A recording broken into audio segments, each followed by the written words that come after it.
नमस्कार और स्वागत है इस खास बातचीत में। आज हम संतोष श्री गौड़ की किताब तार्किक सोच पर थोड़ी गहराई से बात करने वाले हैं। हमारे पास किताब के कुछ हिस्से हैं, लेखक का परिचय भी है। संतोष श्री गौड़ एक युवा पोस्ट ग्रेजुएट छात्र हैं और उनकी बातों में ना तार्किक सोच और समाज में बदलाव लाने का एक जुनून सा दिखता है। तो आज कोशिश रहेगी कि हम लेखक के जो मुख्य विचार हैं, जो तर्क हैं, उनको समझें। जैसे समाज में जो भ्रम फैला है उस पे वो क्या कह रहे हैं, तर्क की शक्ति क्या है उनके हिसाब से, लोकतंत्र क्यों जरूरी है, और हाँ, जीवन का उद्देश्य, सत्य, इन सब पर उनके क्या ख्याल हैं। चलिए शुरू करते हैं फिर। तो लेखक की शुरुआत ही काफी तीखी है। वो सीधे समाज में फैले भ्रम, पाखंड, अंधविश्वास, इन सब पर आते हैं। कहते हैं कि लोग बस पुरानी मान्यताओं को ढो रहे हैं बिना सोचे समझे। जैसे उन्होंने लिखा है, भेड़ों की तरह दूसरों का अनुसरण करते हैं। ऐसा लगता है जैसे सवाल पूछना जरूरी ही नहीं समझते लोग, है ना? हाँ, बिल्कुल। और ये सिर्फ ऊपर ऊपर की बात नहीं है उनके लिए। वो कहते हैं कि ये मान्यताएं असल में बस भ्रांतियां हैं। इनका कोई लॉजिकल या साइंटिफिक बेसिस नहीं है, बस पीढ़ियों से चली आ रही हैं। और दिलचस्प बात यह है, वो बताते हैं कि उन्होंने ये चीजें अपने आसपास, यहां तक कि परिवार में भी देखी हैं। और उनके हिसाब से लोग सवाल इसीलिए नहीं उठाते क्योंकि समाज का डर होता है। अच्छा, मतलब समाज क्या कहेगा, ये वाला डर। हाँ, वही कि अगर सवाल उठाया तो समाज हमें मानेगा नहीं, अलग कर देगा। बचपन से जो देखते आए हैं उस पर सवाल उठाना मुश्किल तो होता ही है, खासकर जब माहौल ही ऐसा बना दिया गया हो कि सवाल पूछना गलत है। और ये सिर्फ नासमझी की बात नहीं है। लेखक इस पर भी जोर देते हैं कि कैसे कुछ लोग, चालाक लोग, इन्हीं भ्रमों का फायदा उठाते हैं। हाँ, बिल्कुल। वो कहते हैं कि ऐसे लोग डर और धोखे से अपना स्वार्थ साधते हैं। कभी कभी तो धर्म और जाति के नाम पर लोगों को भड़काते भी हैं, राजनीतिक फायदे के लिए। ये तो वाकई सोचने वाली बात है कि आंख बंद करके विश्वास करने के कितने गहरे खतरे हो सकते हैं। जी, खासकर जब कोई भरोसे का गलत इस्तेमाल करने पर तोला हो। तो अगर समस्या ये सब है तो फिर लेखक इसका हल क्या बताते हैं, रास्ता क्या है? बिल्कुल, रास्ता है। लेखक बहुत साफ तौर पर कहते हैं, लॉजिकल सोच अपनाओ, साइंटिफिक नजरिया रखो। वो कहते हैं, हिम्मत करो हर चीज पर सवाल उठाने की। हर चीज पर? हाँ, हर चीज पर सवाल उठाना। ये शक करना नहीं है, ये सच जानने का तरीका है। और वो मानते हैं कि इसकी शुरुआत बचपन से होनी चाहिए। शिक्षा का मतलब सिर्फ रटना नहीं है। तो फिर क्या है? शिक्षा का मतलब है बच्चों में वैज्ञानिक सोच डालना, उन्हें सवाल पूछना सिखाना, तर्क करना सिखाना, सबूत मांगना सिखाना।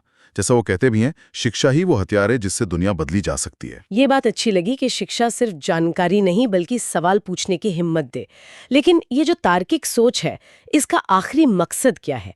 क्या सिर्फ भ्रम दूर करना है? नहीं नहीं, उससे आगे की बात है। लेखक के लिए सत्य मतलब सच को खोजना बहुत जरूरी है। वो मानते हैं कि ज्ञान का आधार ही सच है। बिना सच जाने कोई ज्ञानी कैसे हुआ। और वो ये भी कहते हैं कि किसी बात को सिर्फ इसलिए मत मान लो क्योंकि वो तुम्हारे पहले के विचारों से मिलती है। हाँ। और सच की ये खोज सिर्फ बाहर की दुनिया के लिए नहीं है, ये खुद को जानने से भी जुड़ी है। स्वयं को जानना और दुनिया कैसे काम करती है उसे समझना। उनका तर्क बड़ा सीधा है, बिना सबूत के कुछ भी मान लेना, खासकर धार्मिक दावे या अवतार वगैरह। हाँ, ये तो मिली हुई शिक्षा का गलत इस्तेमाल है। तो यहाँ पर ना क्रिटिकल थिंकिंग और मैनिपुलेशन से बचने के बीच एक सीधा कनेक्शन दिखता है। लॉजिकल सोच हमें सच के पास भी ले जाती है और गुमराह होने से भी बचाती है। और लेखक उन लोगों पर भी तंज कसते हैं जो खुद को बड़ा बुद्धिमान समझते हैं। हाँ हाँ, मैंने पढ़ा वो। लेकिन उनसे प्रश्न शब्द का मतलब पूछो तो बता नहीं पाते। ये तो अजीब है। हाँ, और यहीं पर लेखक सवाल पूछने को एक लेवल और ऊपर ले जाते हैं। वो कहते हैं, सवाल पूछना सिर्फ हमारा अधिकार नहीं है, ये हमारी ड्यूटी है, एक कर्तव्य है। कर्तव्य? समाज के लिए? हाँ, बिल्कुल। ना सिर्फ अपने ज्ञान के लिए बल्कि समाज की भलाई के लिए भी। वो कहते हैं कि हमें ऐसे सवाल उठाने चाहिए जो समाज में जो अन्याय है, गैर बराबरी है, पाखंड है, उसे चुनौती दें। तो ये एक तरह से सामाजिक जिम्मेदारी बन जाती है। चलिए, अब एक और अहम मुद्दे पर आते हैं जिस पर लेखक ने काफी कुछ कहा है, लोकतंत्र। लेखक समाज चलाने के सिस्टम के तौर पर धर्म की तुलना में लोकतंत्र को ज्यादा मजबूती से रखते हैं। हाँ, उनका तर्क है कि लोगों को धर्म की व्यवस्था से ज्यादा लोकतंत्र की जरूरत है। वो कहते हैं कि धर्म व्यक्तिगत आस्था का मामला हो सकता है ना? जी बिल्कुल। लेकिन समाज चलाने के लिए एक ऐसी व्यवस्था चाहिए जो सबके लिए बराबर हो। सही। तो लेखक का नजरिया एकदम साफ है। लोकतंत्र एक सिस्टम है जो नागरिकों को अधिकार देता है, न्याय, आजादी, बराबरी। बिल्कुल। जबकि धर्म उनके हिसाब से ज्यादातर पर्सनल बिलीफ का मामला है। और यहाँ बात मजेदार हो जाती है कैसे? कि लेखक इन दोनों को जैसे अलग अलग रखते हैं, एक पब्लिक लाइफ के लिए, दूसरा प्राइवेट, और इस फर्क को समझाने के लिए वो एक तुलना भी करते हैं। हाँ, वो टेबल मैंने देखा। क्या आप उसके मेन पॉइंट्स बता सकते हैं? कैसे अलग है लोकतंत्र? जरूर। उसका सार ये है, देखो, लोकतंत्र में चुने हुए नेता होते हैं जो लोगों के हिसाब से काम करते हैं। संविधान सबसे ऊपर होता है और थियोरेटिकली सबको बराबर अधिकार मिलते हैं। ठीक है। दूसरी तरफ एक धार्मिक सिस्टम में राज शायद धर्म के नियमों या किताबों पर चले। धार्मिक नेताओं का असर ज्यादा हो सकता है और अधिकार वगैरह धर्म की व्याख्या पर निर्भर कर सकते हैं।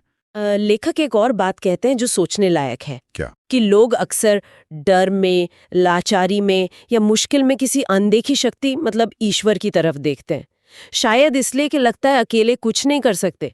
हाँ, ये तो होता है। पर लेखक कहते हैं कि लोकतंत्र लोगों को कमजोर नहीं, ताकतवर बनाता है।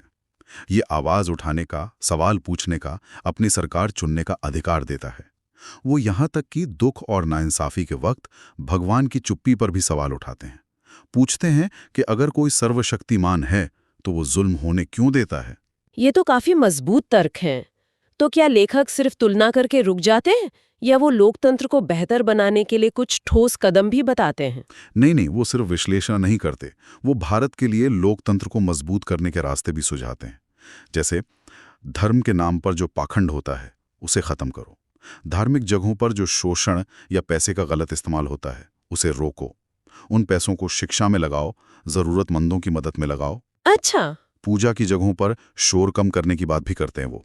और एक बहुत जरूरी मुद्दा, जातिवाद को मिटाने का। हाँ, ये तो बहुत अहम है। वैसे एकदम तर्कहीन मानते हैं, जो इंसानों को बांटता है और लोकतंत्र के खिलाफ है। और इन सब के पीछे वो फिर से शिक्षा पर जोर देते हैं कि पढ़ा लिखा नागरिक ही अपने अधिकार और कर्तव्य समझेगा और देश को आगे बढ़ाएगा। लोकतंत्र और तर्क पर इतने साफ विचारों के बाद लेखक एक और गहरे सवाल की तरफ आते हैं, शायद सबसे ज्यादा पर्सनल सवाल। जीवन का उद्देश्य क्या है? ये सवाल तो शायद हम सब कभी न कभी सोचते ही हैं। हाँ बिल्कुल। और लेखक मानते हैं कि हर इंसान दुनिया में एक खास मकसद से आता है। हर जिंदगी का कोई मतलब होता है जिसे खोजना पड़ता है।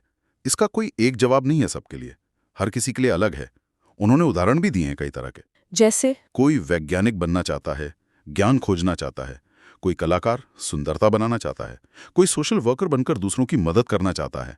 कोई टीचर बनकर ज्ञान बांटना चाहता है। किसान, सैनिक, मतलब हर किसी का अपना एक रास्ता हो सकता है, अपना योगदान हो सकता है। लेकिन ये उद्देश्य पता कैसे चलेगा? इसका कोई फॉर्मूला है क्या? आजकल बहुत लोग परेशान रहते हैं इस सवाल से।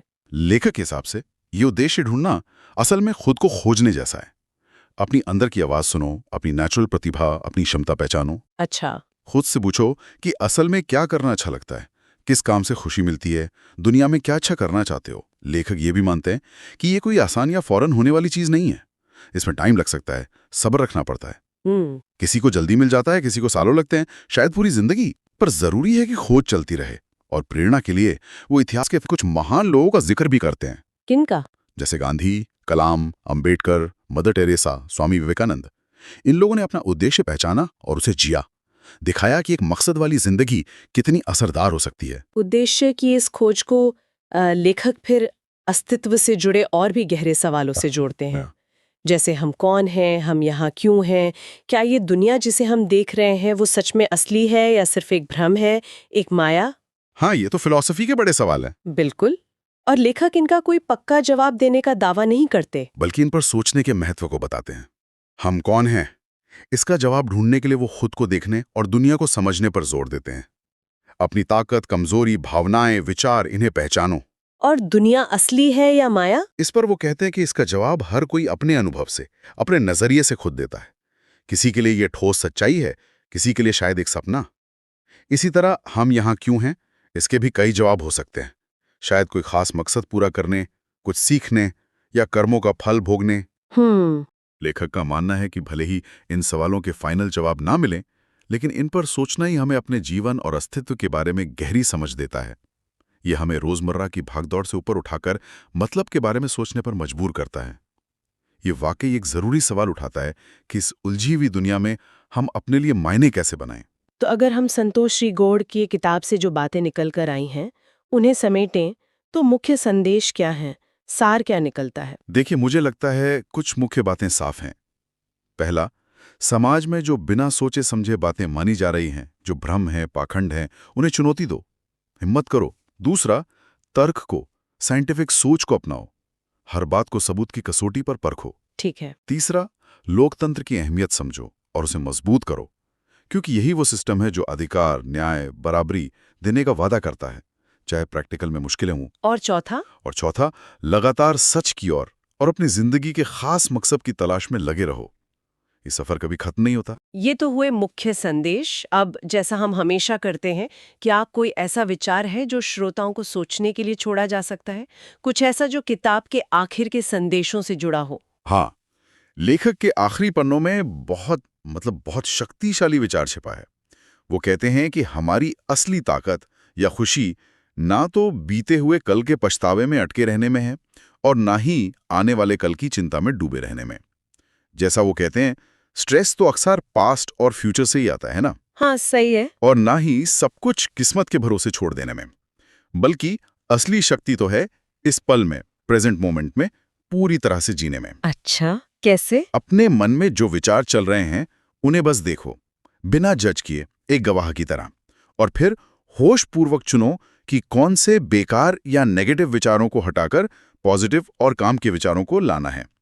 और सबसे जरूरी बात, अपनी सच्चाई को, अपनी रियलिटी को जैसा हम चाहते हैं वैसा बनाने की जिम्मेदारी खुद लो।